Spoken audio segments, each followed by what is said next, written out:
scripture lesson comes from the first chapter of Mark, and I'll be reading the 29th through the 39th verse.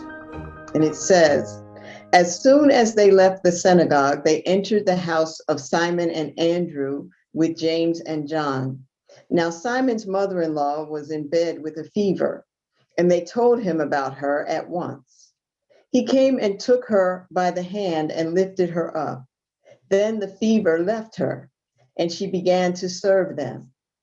That evening at sunset, they brought to him all who were sick or possessed with demons, and the whole city was gathered around the door.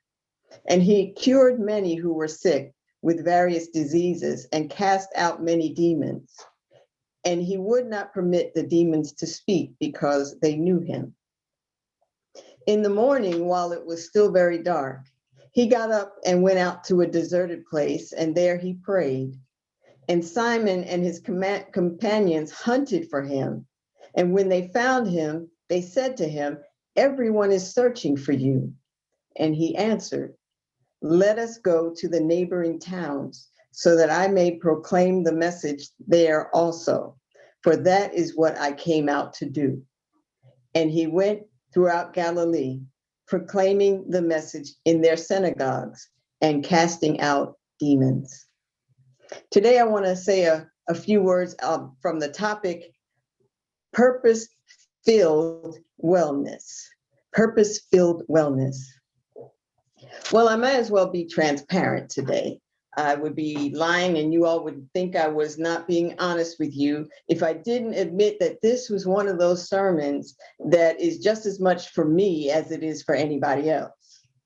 As you could probably imagine or expect at this moment in my life, I've been feeling a bit stressed this week. Not only did my mom go into the hospital, on top of all that, I started managing a very complex and very high profile project at work. And on top of that, I ended up starting physical therapy because, I've got older people problems. I'm having a hip problem. And so I had to start physical therapy for that. And on top of that, simple things can just keep adding on to you. On top of that, I had to travel yesterday. And then on top of that, we got new grass this week, and we're hoping that the grass grows, but we have to keep the dogs off of it. So, it's just all these little pressures in life that can come up and just keep piling up on us. So I may as well be transparent and let you know I am stressed. I am very much stressed and I'm a little off balance, but I'm going to move forward because I recognize that I'm not telling this story to gain your pity. I don't need pity. That's not the reason for this sermon. I am not the central character in this narrative today because I understand that we all have our own lists of things going on in our lives. We could have plopped you right in the middle of this introduction because I know you're living through your own issues. We all have these seasons that we encounter in our life that challenge us for one reason or another. And at the same time, though, life keeps rolling on. We've got stuff happening. We're out of sorts. But at the same time, work still happens. The bills still needs to get paid. Our family still needs us. People around us. There's just stuff going on, and we have to keep doing. We can't just stop. We have to keep doing. But we have to spend so much time doing what we have to do that we don't have enough time to do what we want to do, let alone to do what we're purposed to do. All of us have a purpose in life. We're either living our purpose consciously or we're missing our purpose due to the busyness of our days. Some of us are blessed that part of the busyness that we have to do is our purpose. We have jobs like being a teacher or being a coach or doing something in our life that is both purpose and our work. But we are often stretched in so many different directions that we don't have the luxury to stop and think about purpose. And I have a clue for you. When it comes to purpose, you are your number one purpose. You ever think about that? We always talk about purpose and we look exterior, but the truth is you are your number one purpose. That's not selfish. That's not self-centered. That's just truth. Too many times we point purpose away from us when really it starts internally. Internal purpose and wellness go hand in hand. They're not separated. We need to respect and honor the vessel through which the blessings flow. Because think about it, it's between us and God that blessings come to somebody else. And if the vessel is not healthy and if the vessel is not whole, then the blessings don't flow. The text for today tells us about how we can maintain that balance between wellness and purpose. The text comes out of the Gospel of Mark. I always appreciate preaching out of Mark or reading Mark. First of all, because it's believed to be the first gospel that was written. But secondly, because if you read the very first verse of the first chapter of Mark, it tells you the purpose. It says the beginning of the good news of Jesus Christ, the Son of God. You know, although this text was written for a first century community of faith, even in 2021, it brings us good news. The text tells the story of how after selecting or calling the disciples, Jesus and the boys went to Capernaum, where Jesus taught in the synagogue and taught, as they say, with authority. I love it. It's almost like a read for the Pharisees, because the scripture says he taught with authority, not like the Pharisees. He performed exorcisms. And of course, when you do things like that, like teach with authority or perform exorcisms, people find out about it. And so the text says that his fame began to spread throughout the surrounding area of Galilee. And then he healed the mother-in-law of Simon, where he was staying. I don't like that part of the text where it says he healed her and then she got up and started serving them. I know that was the tradition of the day, and that was supposed to be a blessing and a gift, but I would have rather had her rest after she had been sick with a fever, but that's just me. But the text tells us that after Jesus healed the mother-in-law, many other people who were sick and possessed came to see Jesus because they were seeking the healing that he could give, and he did heal many of them. But then after that, the text says, in the morning, while it was still very dark, he got up and went out to a deserted place, and there he prayed. And then Simon's and other people, he's out praying. And then the text says, Simon and the others hunted him down, saying, everyone is searching for you. He went off to pray. He can't even pray without people searching him down. And the text says, they said, everyone's searching for you. But rather than say, well, let me go and respond to these people who are searching for me, Jesus responded with this. He said, let us go to the neighboring towns so that I may proclaim the message there also, for that is what I came to do. That was Jesus's concern. The crowd searching after him was the disciples' concern. It wasn't Jesus' concern. His concern was to do what he knew he was created and put here to do. And that raises some very informative questions or points that we can talk about balance between wellness and purpose. First of all, as I just said, Jesus knew what he was there to do. He knew his purpose and he lived his purpose. He understood that his mission was to spread the good news of the realm of God, that loving presence of God. He knew that he was supposed to do that even in the face of oppressive rulers that thought they were like gods. Jesus's message of love was considered countercultural and very dangerous in his time, but it was what he was there to do.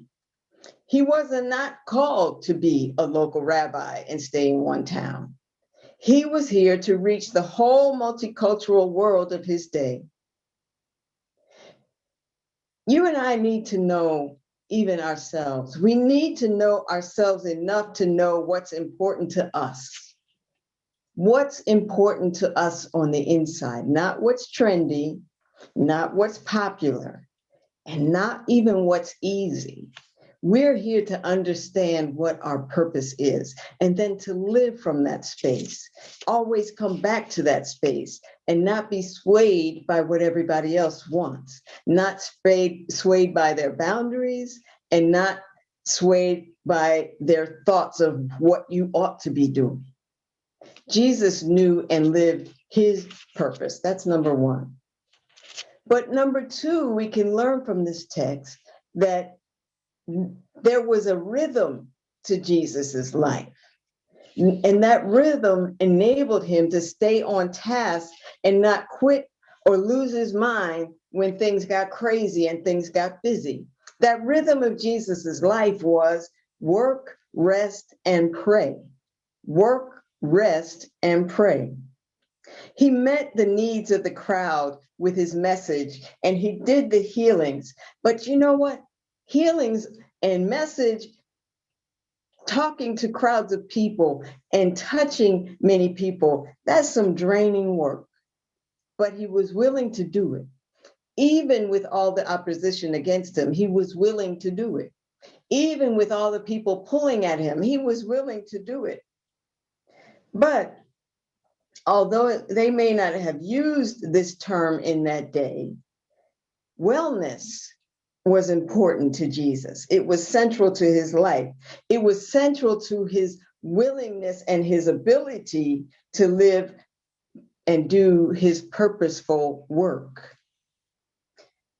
But it was frequently noted, and if you read in the scriptures, even 3 other times in Mark, right before there was a major event, notably the major one right before the crucifixion, right before there was a major event, or right after Jesus got finished ministering to crowds of people, he always went off by himself to pray. You know, I often wondered if, like me, if Jesus was an introvert who had just had an extroverted vocation, because he often had to go off by himself. In times of stress, in times of temptation, or in times of decision, he turned to God for his strength and his guidance. You know, I was actually working on this sermon on the plane on my way to New Jersey. And on the way, you know, sometimes when you're on the plane, you can get a little nervous when they say that the flight attendants need to sit down and strap themselves in. That gives you a clue that it's about to get bumpy. First of all, let me say, wouldn't it be nice if life is that way? If you got a warning that it was about to get bumpy and you could prepare yourself for the things that are coming in your life. But unfortunately, life is not that way.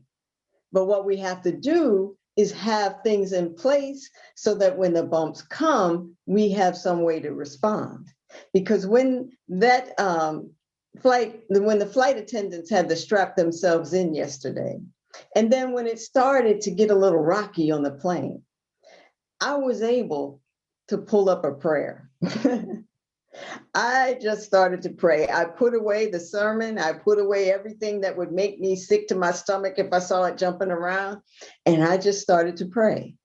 And I'm not saying prayer was magical, but I promise you, that no longer than 2 minutes after I got finished praying, things calmed down and the fasten seatbelt light went off about 5 minutes later, and it was smooth until we got ready to land in Newark.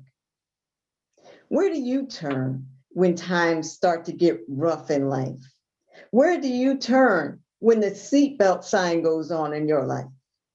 When things start to get stress-filled, when things start to feel like it's a little bit too much, do you try to turn to your friends?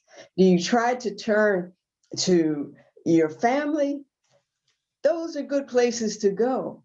But my friends, it's even better to do like Jesus did and turn to God. That's where we find our stability when everything's getting rocky, when everything's going crazy. That's the third point, that Jesus knew that whatever was going on, no matter what he was going through, God was still God. Things around might be changing. Things around might be unrecognizable, but God is still God and God is still there. Faith in God, these days is not as central to our existence as it used to be, as in terms of a collective, a community. And I wonder if the problems that we have in our society today and the problems we have in our personal lives, would they seem as bad if we had kept, or if we do keep, God as central in our lives? God could be our go-to power in times of trouble, in times of indecision, in times of stress. If we can remember that we can go to this power that's not away from us, not outside of us, but is right here inside of us and lives as you. If we can remember that God is that close, what would our life be like? So finally, the fourth point about this sermon and that this scripture is that Jesus knew how to stay on task. Jesus stuck with his plan. He did not let fame or power or the opinions of his homeboys take him off task. That's why so many of us are so out of balance when it comes to wellness and purpose, because we allow fame and power and the opinions of others or our ego. We allow these things to come and kick our wellness to the curb. Think about how many times you're upset about something. I don't know if this has happened to you, but it's happened to me. I've been upset about something and I realized that my upset is not really mine. It's somebody else's. I remember this one time when my sister was visiting me and I had loaned my car to somebody. And that person wasn't really being very nice to me, but they still had my car. And my sister got very upset about it and convinced me to take my spare set of keys and go to that person's house and take my car back. That was not my kind of response. That was my sister's response. I did that. I went and got my car and I felt horrible about it.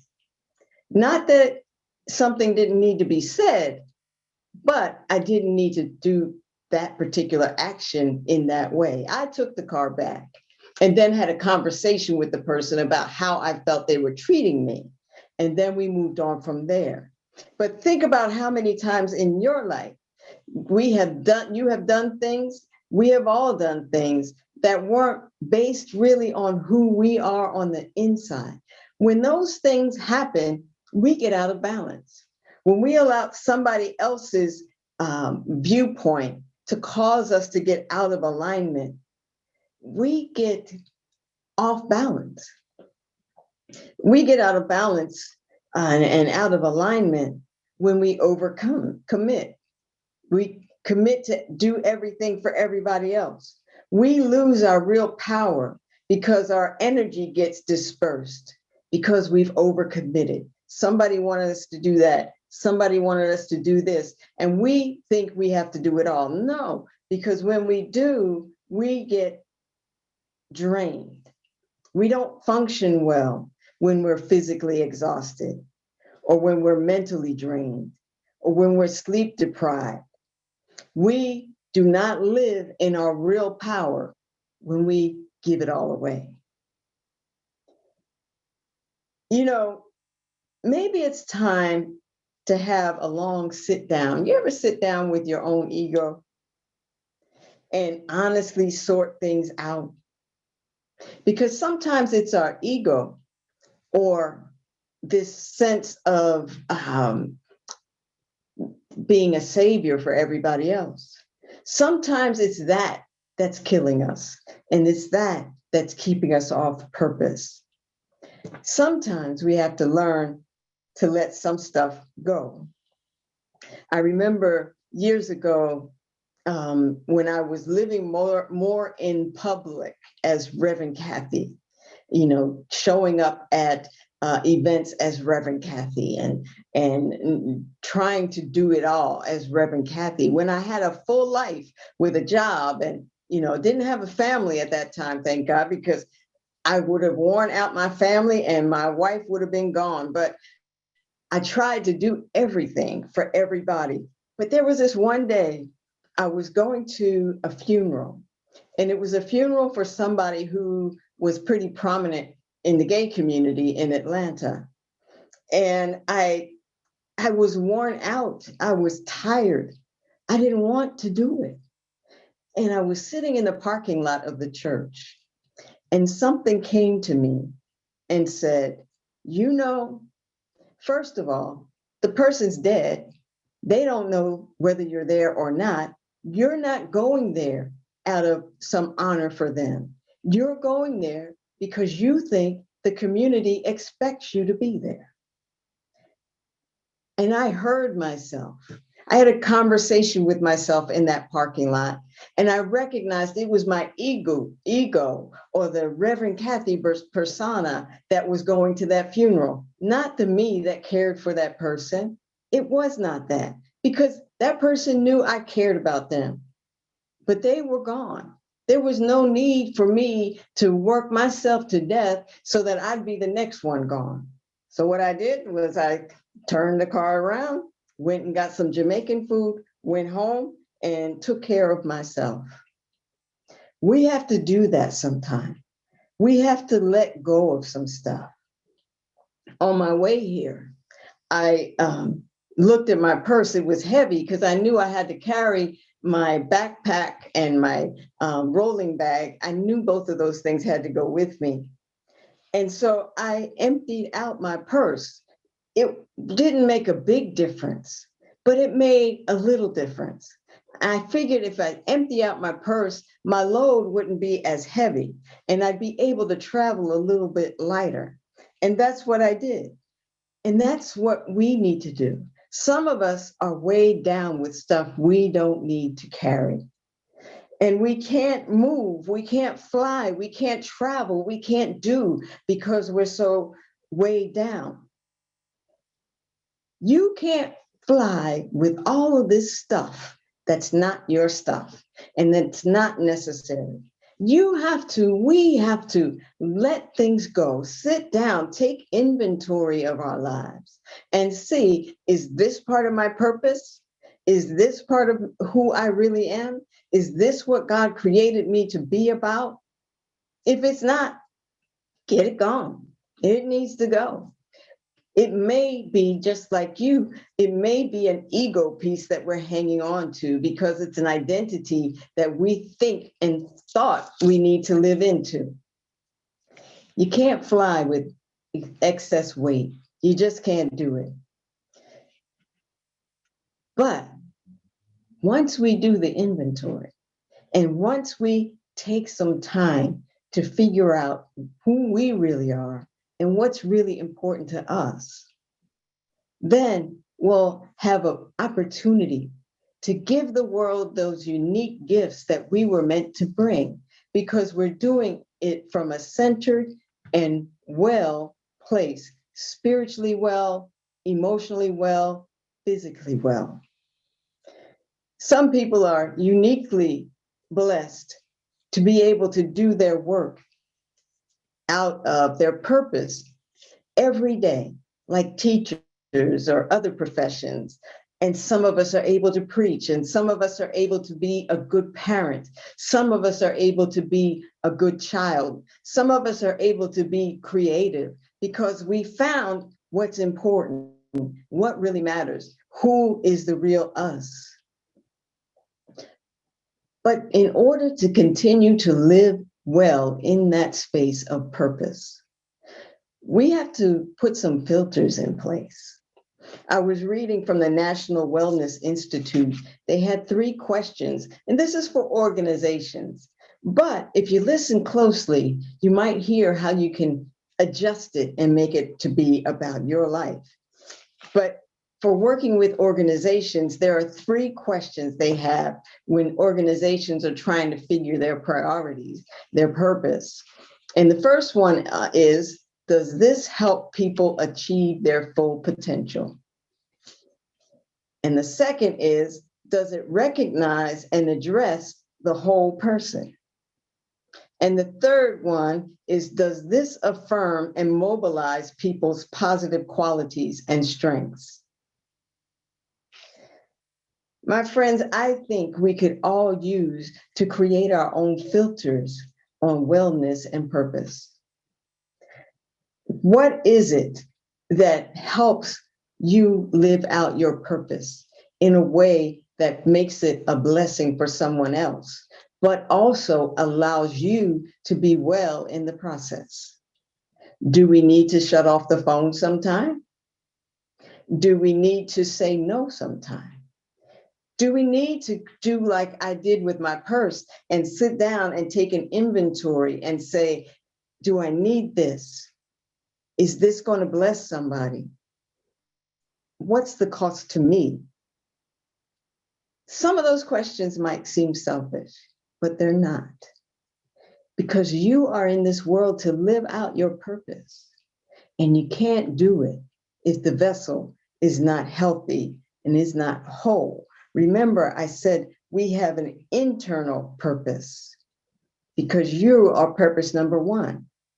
You can't live your external purpose and be present for others if you don't know what you need to be happy, to be healthy, to be full, to be in living in the present moment, to be present for yourself first.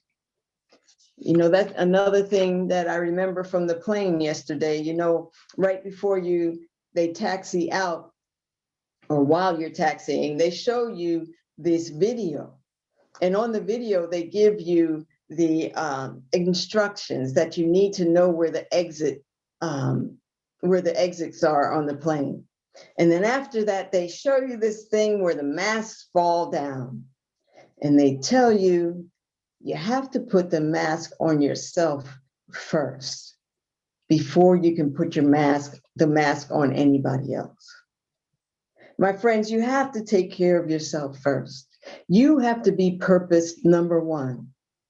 I'm glad today to be reminded that the first task of purpose is wellness. And one of the components of wellness is purpose.